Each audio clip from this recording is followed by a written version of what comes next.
This ideology of hate is what murdered the great Mahatma Gandhi in 1948.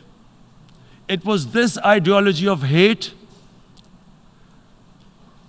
that made Narendra Modi in 2002 do a pogrom against Muslims in Gujarat when he was the chief minister.